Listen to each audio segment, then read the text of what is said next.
नमस्कार दोस्तों, मैं हूं आपका अपना रविंदर गंगवार। उत्तर प्रदेश का एक ज़िला है कानपुर और कानपुर का एक थाना लगता है रूरा और दूसरा थाना लगता है भोगनी।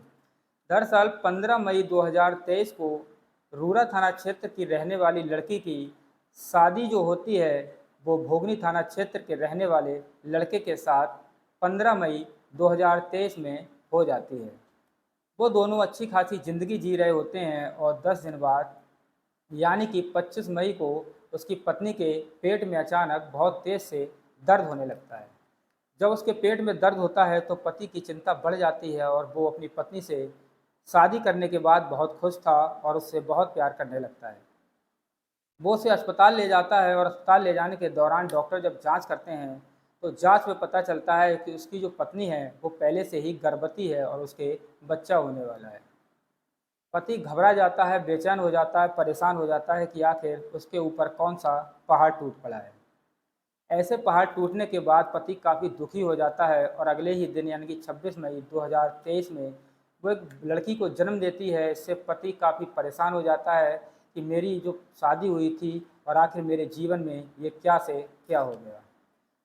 तो पति के जो अरमान होते हैं वो काफ़ी अपनी पत्नी से रहते हैं। कोई भी जब शादी होती है तो आगे फ्यूचर की प्लानिंग को लेकर पति बहुत खुश रहते हैं और जब ऐसी घटना उनके साथ हो जाती है तो वो आखिर परेशानी का उन्हें सामना करना पड़ता है। आज की जो कहानी मैं आपको सुनाने जा रहा हूँ, जो क्राइम की कहानी है वो इसी कहानी से संबंधित है और ये कहानी है जम्मू कश्मीर का एक ज़िला लगता है राजौरी और एक ज़िला लगता है बड़गांव। इन दोनों ज़िलों से संबंधित ये कहानी है।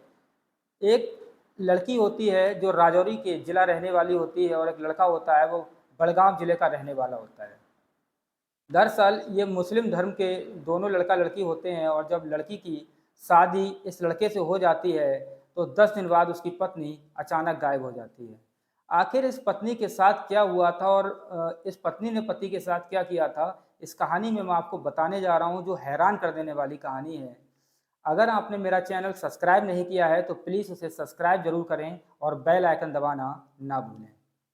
तो हम कहानी की तरफ बढ़ते हैं। तो राजौरी की रहने वाली लड़की की शादी बड़गांव के रहने वाले लड़के से होती है और ये जो शादी होती है ये दिसंबर माह के 2022 में होती है और जो लड़का होता है वो बड़गांव का रहने वाला होता है और उसका जो नाम होता है अमी मीर होता है। जब उसकी शादी होती है तो वो पत्नी के साथ बहुत खुश रहने के अरमान देखता है और बहुत खूबसूरत वो लड़की होती है तो काफ़ी वो खुश होता है और निकाह की तारीख आती है। तो निकाह जिस दिन हो रहा होता है तो लड़की वालों की एक डिमांड रहती है कि ज़्यादा मेहमान ना आए और ज़्यादा खर्चा ना हो और आराम से ये कम लोगों के बीच में शादी कर दी जाए।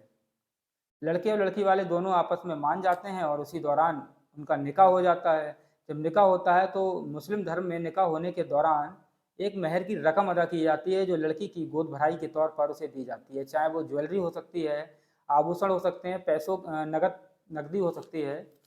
उन दोनों का निकाह हो जाता है और सुहागरात का जो समय आता है तो जो हर किसी लड़का लड़की का ख्वाब होता है कि शादी की फर्स्ट नाइट में जो सुहागरात मनाई जाती है तो उस पर वो काफ़ी एक दूसरे से खुश रहते हैं। तो उसी दौरान जब उसका पति उस लड़की को छूता है तो वो एक चौंकाने वाली बात लड़के से कहती है कि आप मुझे तब तक नहीं छू सकते हैं जब तक महर की रकम आप मुझे नहीं दे देते हैं। वो लड़का हैरान हो जाता है और कहता है कि जो महर की रकम है वो मैं तुम्हें दे दूंगा। तो लड़की कहती है अगर एक साथ नहीं दे सकते हो तो धीरे धीरे किस्तों के आधार पर आप मुझे दे सकते हो।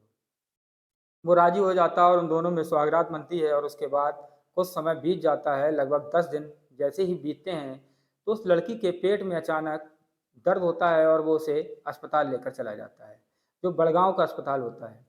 जब बड़गांव के अस्पताल में उसे लेकर जाता है तो डॉक्टर जब उसकी जांच करते हैं तो कहते हैं ये नॉर्मल है, कोई समस्या नहीं है। तो जो उसकी पत्नी होती है जिससे उसने निकाह किया होता है, बहुत खूबसूरत होती है वो। तो वो कहती है मैं टॉयलेट जा रही हूँ और अभी आती हूँ, आप थोड़ा-सा इंतज़ार कर लीजिए। वो जो उसका पति होता है वो इंतज़ार करता है और अचानक काफ़ी समय हो जाता है और उसकी पत्नी लौटकर नहीं आती है, तो वो काफ़ी परेशान होने लगता है। जब वो परेशान होने लगता है तो इधर-उधर ढूँढता है, लोगों से मदद माँगता है, फ़ोटो दिखाता है, लेकिन कोई भी बता नहीं पाता है। जब बता नहीं पाता है तो वो पुलिस स्टेशन जाता है बड़गांव और वहाँ पर पुलिस वालों से कहता है कि मैं अस्पताल अपनी पत्नी को लेकर गया था और वहाँ से अचानक मेरी पत्नी जो है वो लापता हो गई है, प्लीज़ उसे ढूँढ दीजिए, मेरी नई-नई शादी हुई है। पुलिस भी हैरान हो जाती है और उससे कहती है कि आप परेशान मत होइए, आपकी एक गुमशुदगी की रिपोर्ट हम यहाँ दर्ज कर लेते हैं आपकी पत्नी की और उसे ढूँढने में लग जाते हैं।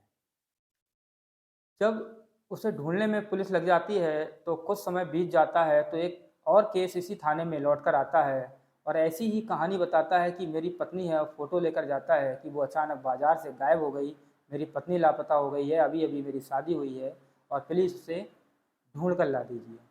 पुलिस उसकी भी गुमशुदगी की रिपोर्ट दर्ज कर लेती है और जाँच करना शुरू कर देती है। ये सिलसिला चलने लगता है और लगातार ऐसी कहानी सामने आती हैं और बड़गांव के लगभग 12 थानों में 12 लोगों के द्वारा अलग-अलग इसी तरीके के पत्नी गायब होने के मुकदमे दर्ज किए जाते हैं।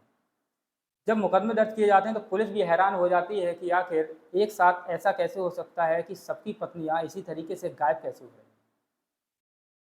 तो एक पत्रकार होता है, वो इस खबर के पीछे लग जाता है और जब वो प्रकाशन में ये खबर छपती है, अखबारों में जब आती है तो लोगों को सोचकर हैरानी होती है कि आखिर एक लड़की गायब हो गई और उसके इतने दूल्हे पुलिस स्टेशन के चक्कर काट रहे हैं, आखिर क्यों काट रहे हैं? तो इस कहानी में मैं जो आपको आगे बताने जा रहा हूँ, वो हैरान कर देने वाला है।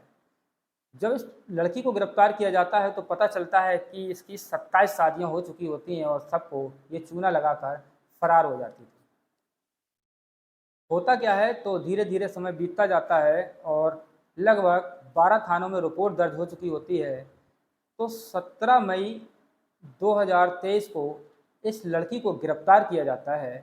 तो इससे जब पूछताछ होती है तो ये बताती है कि मैं लोगों के साथ खिलवाड़ करती थी और अपने गिरोह के साथ में लोगों को फँसाकर उनके साथ निकाह करती थी और महर की जो रकम और ज्वेलरी होती थी उन्हें लेकर मैं फ़रार हो जाया करती थी।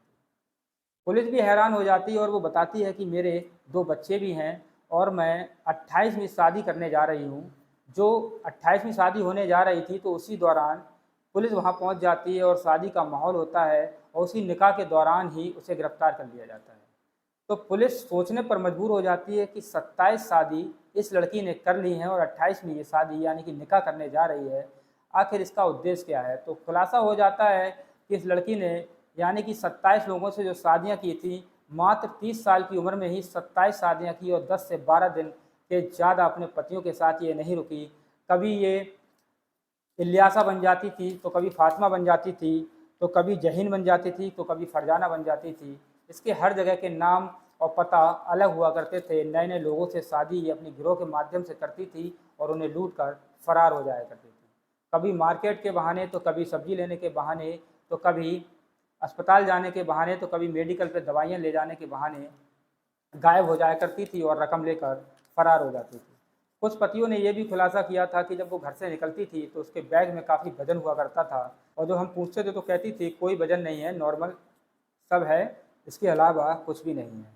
तो इसी तरीके से पुलिस ने इस केस का खुलासा किया और हमारा उद्देश्य इस कहानी को सुनाना सिर्फ इतना है कि आप लोग जागरूक रहें। हमारा उद्देश्य आपको परेशान करना नहीं है, आपको जागरूक करना है, आपको आपका दिल दुखाना नहीं है। आप जागरूक रहें और आगे जागरूक रहने का मतलब ये है कि ऐसी घटना आपके साथ भी हो सकती है, तो बड़ी जाँच-पड़ताल के साथ ही आप ऐसे काम करें, शादी करें या निकाह करें, तो जाँच-पड़ताल ज़रूर करें। ऐसी ही सच्ची घटना लेकर मैं आपके सामने हमेशा आता रहूँगा। जय हिंद, जय भारत।